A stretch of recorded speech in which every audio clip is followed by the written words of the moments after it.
Então agora vamos para a nossa quarta aula de tipologia textual. E nós já temos falado, mais uma vez, relembrando aqui, dos três tipos básicos de textos, né? A narração, o mundo relatado, contar histórias; descrição, o mundo detalhado, descrever ambientes, pessoas, lugares, coisas, objetos; a dissertação, o mundo discutido, sobretudo na dissertação argumentativa, em que nós tentamos convencer o outro a pensar como eu penso, meu ponto de vista, né? Como vimos na aula anterior, existe a dissertação expositiva, aquela em que a gente apresenta o texto, o assunto, o tema, a temática, mas sem necessariamente tentar influir na cabeça do leitor, né? Mas, como eu já comentei também na aula passada, na aula anterior, dificilmente um texto é totalmente objetivo. Por mais critérios de objetividade que ele tenha, é possível que, hora ou outra, ele deixe destilar um pouco da intenção, principalmente em textos informativos de jornais e revistas. Textos acadêmicos, textos científicos, textos de dicionários, temas de dicionário, temas de verbetes de enciclopédia, talvez não seja tão comum a subjetividade. Muito bem. E agora, quero lembrar com você também a injunção, o texto injuntivo, o mundo das regras. Você tem na sua teoria, na parte teórica, depois dos exercícios, eu relaciono para você os nossos textos, o quarto tipo de texto, que seria o texto injuntivo combinado com o instrucional, né? São os textos instrucionais, aqueles que procuram trazer informações que ajudem a realização de tarefas. Por exemplo, quando eu digo, se preferir, acrescente coco ralado à mistura. Então aqui é um tipo de texto injuntivo, em que a gente usa uma linguagem objetiva e oferece ao meu receptor a capacidade de realização de alguma coisa de acordo com uma instrução que eu tenho para você, né? Então este é o texto injuntivo, em que não há necessariamente a ideia da ordem, a ideia da imposição, da coerção. No injuntivo, como você vê aí o que eu cito como exemplo para você de textos injuntivos, como, por exemplo, uma receita de uma comida, de bolo, né, um manual do proprietário, em que há uma sugestão de como realizar as etapas. Haja assim, faça aquilo, mexa naquilo, quer dizer, há um predomínio do modo imperativo, mas ainda não há uma ideia de imposição, tá? Principalmente o modo imperativo combinado com outros termos verbais. Mas, por exemplo, as leis, né, as cláusulas de processos, por exemplo, cláusulas de contratos, cláusulas de contratos, em que são textos jurídicos, aí o tipo de texto já passa a exigir que você faça aquilo, agir daquele jeito, não pode desviar da meta. Então aí você tem outro tipo, uma variação do texto injuntivo, como você tem na sua teoria, tudo bem? Esse tipo de texto não é o mais importante para nós, para concursos, apenas fica como citação para você, tá? Eu brinco e digo assim, o mundo das regras, porque mesmo que sejam sugestões, há um modo adequado de se fazer aquilo. Você pode até fazer diferente, mas o modo adequado seria aquele, tá?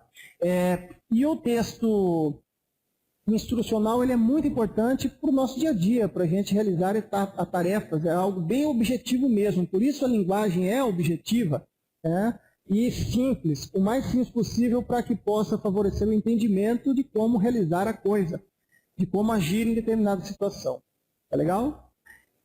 Eu separei, para a gente fazer o último texto nosso aqui, mais um texto da prova do metrô de São Paulo, né?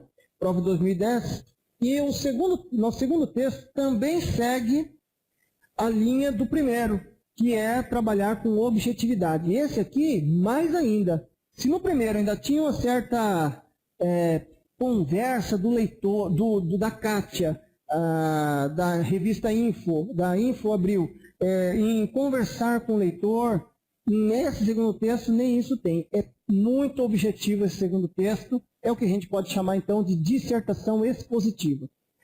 Você vai resolver comigo duas questões agora. E essas duas questões são muito técnicas, muito objetivas. Você tem que prestar atenção lá no texto, voltar ao texto várias vezes, e aqui não há marcas de subjetividade. Aqui há o predomínio da objetividade. Você também vai enfrentar esse tipo de texto. Então veja.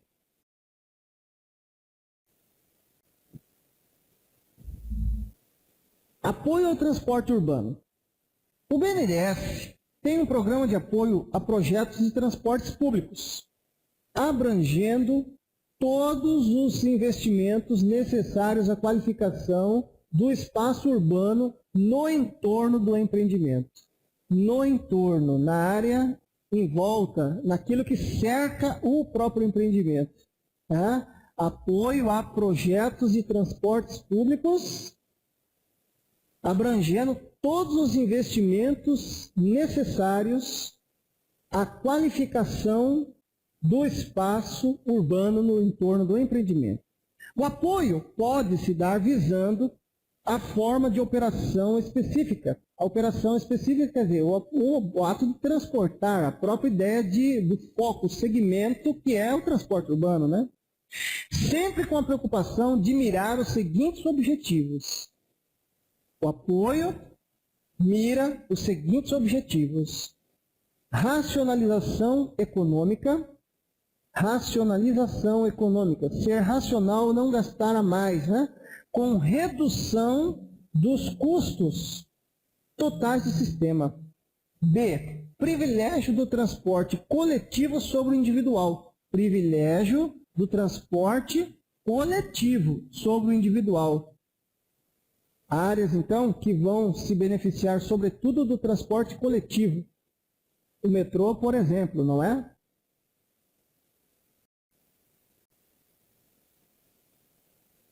C. Integração tarifária e física. Integrar quer dizer ligar, unir. Então, por exemplo, você paga uma passagem e anda por muitas estações. Isso se dá no metrô. Isso também se dá em muitos, por exemplo, em muitos transportes de linhas de ônibus, né, em várias cidades. Aqui, por exemplo, na minha cidade, se você estiver assistindo isso de outro lugar, aqui em Campo Grande existe um tal sistema de integração. Você paga uma tarifa e vai para vários terminais, pode rodar a cidade de muitas formas, pagando uma tarifa. E isso é um modelo que é copiado de Curitiba, cidade modelo nesse projeto, e várias outras cidades no Brasil adotam esse sistema de ônibus. O metrô é a mesma coisa, e vários outros sistemas são assim. A integração tarifária. E o que isso traz, hein? Redução do ônus e do tempo de deslocamento do usuário. Olha como favorece o usuário. Reduz o custo para o usuário, reduz o tempo de transporte, de deslocamento de um ponto ao outro. Acessibilidade universal. Acessibilidade para todos, inclusive para os usuários com necessidades especiais. Muito bem. Visão do século XXI, né? Integrar todos. Letra E. Aprimoramento da gestão. Olha, aprimorar a gestão, o governo, aprimorar a fiscalização do sistema. Muito importante isso também. E a letra F. Redução dos níveis de poluição sonora e do ar. Do consumo energético. Redução do consumo energético, pregamos isso na modernidade, não é? Reduzir o gasto com energia, não necessariamente o gasto, mas o consumo, a poluição diminui também, e os próprios congestionamentos em favor do transporte coletivo, diminui os congestionamentos. E a revalorização urbana do entorno dos projetos. Uma revalorização da própria área no entorno dos projetos. Muito bem. O BNDES admite um nível de participação em até 100%, no caso de municípios de baixa renda ou de média renda inferior, localizados nas regiões Norte e Nordeste. Participação em até 100% nos projetos. Financiamento do Banco Nacional de Desenvolvimento Sustentável. Então, muito bem. Temos aqui um fragmento puramente objetivo, percebe? O autor não dá margem a comentários. O texto é baseado em site oficial do BNDES. Mas você vê que o próprio BNDES não louva suas atitudes. Ele mostra, ele apresenta, ele fala sobre a sua carta de intenção, seus objetivos ao financiar, mas ele em si não fica tecendo elogios, rasgando elogios a si próprio. Este é um texto, uma dissertação expositiva. Bacana?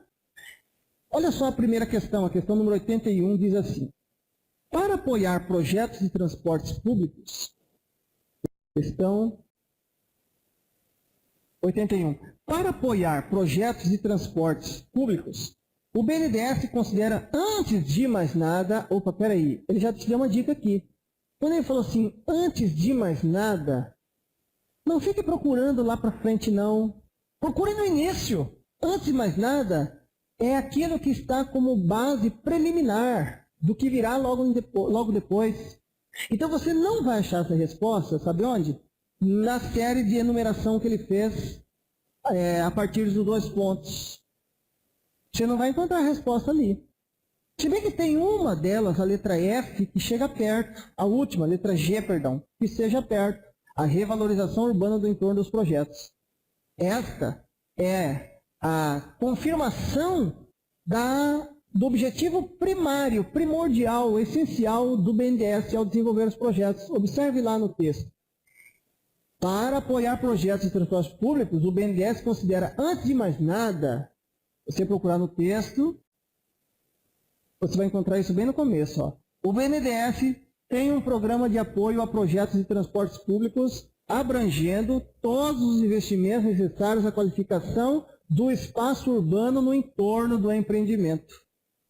Abrangendo todos os investimentos necessários à qualificação do espaço urbano. Não basta só abrir linhas, não basta só ir e vir, não basta só criar um movimento de levar um número maior de pessoas de se deslocar de um ponto ao outro. Mas a preocupação e as vias, e o entorno, e a área urbana, e o tecido social que está em torno desses empreendimentos. Como vai ser para eu rasgar uma avenida, para de repente influenciar, financiar um projeto de ônibus, de linhas de ônibus? Para nós rasgarmos uma avenida, o que nós vamos fazer?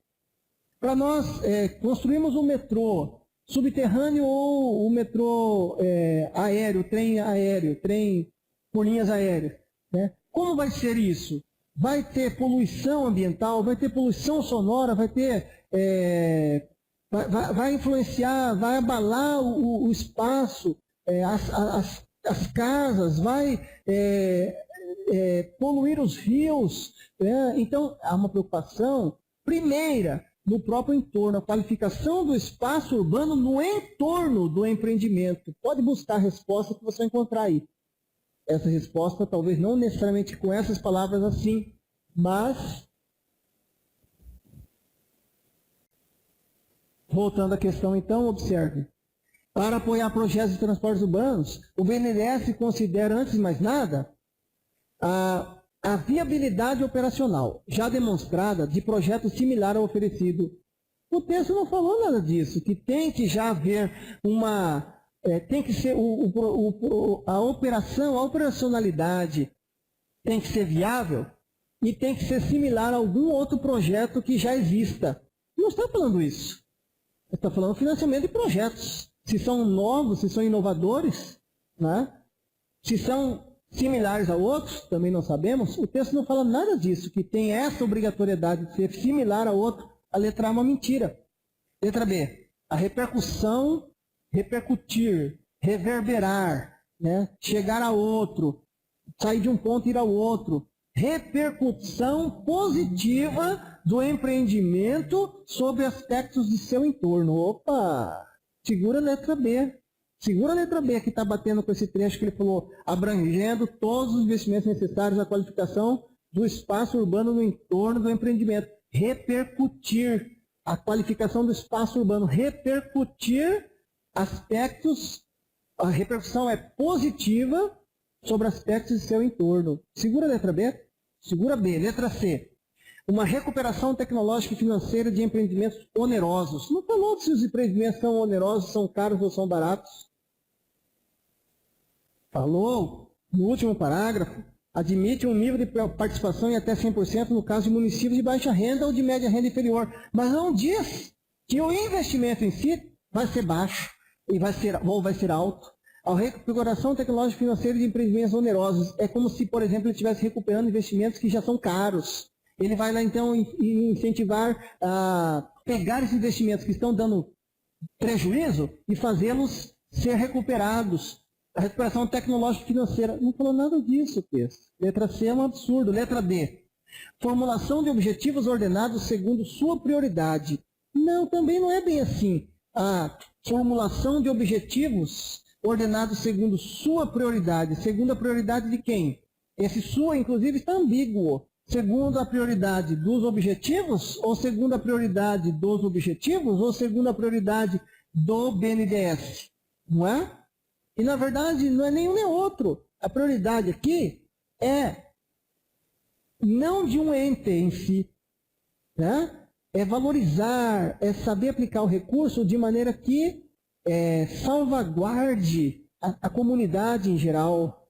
Né? Porque em outros momentos nós já tivemos, com o milagre econômico, por exemplo, fazendo aqui apenas uma recapitulação histórica, na década de 70, por exemplo, em que houve o êxodo rural, né? Sobretudo a partir da década de 60, o êxodo rural, a década de 70 foi o principal momento nosso disso, em que houve o inchaço das cidades e o incentivo dos governos, na época os militares, em promover a ocupação de áreas sem levar em conta critérios técnicos e racionais que pudessem abalar a própria estrutura do ambiente, que pudesse trazer melhoria de condição de vida para as pessoas. Era simplesmente o inchaço das cidades. Aqui o BNDES, pelo que diz o texto, procura avaliar, colocando objetivos que valorizem o conjunto como um todo, não necessariamente que sejam segundo suas prioridades, as prioridades do BNDES. Então a letra D também está errada. E a letra E? Integração do sistema de transportes com equipamentos de lazer e cultura. O texto não falou disso. Integração do sistema de transportes com equipamentos de lazer e cultura. Pode muito bem ser legal isso, ser bom. Talvez até possa acontecer isso. Revitalização das áreas em torno pode trazer a ideia de investimento em cultura e tal. Mas o texto não fala isso. E também, antes de mais nada, é aquilo que é o essencial para o BNDES. E antes de mais nada, aquilo que é o essencial, ele trouxe bem no início do texto. Mais uma vez, olha, o BNDES apoia projetos, programa de apoio a projetos de transporte público, abrangendo todos os investimentos necessários à qualificação do espaço urbano no entorno do empreendimento. Viu? Falando em outras palavras, professor, uma repercussão positiva do empreendimento sobre aspectos do seu entorno. Está aqui a resposta, ó. Letra B. Uma questão bem objetiva, não é?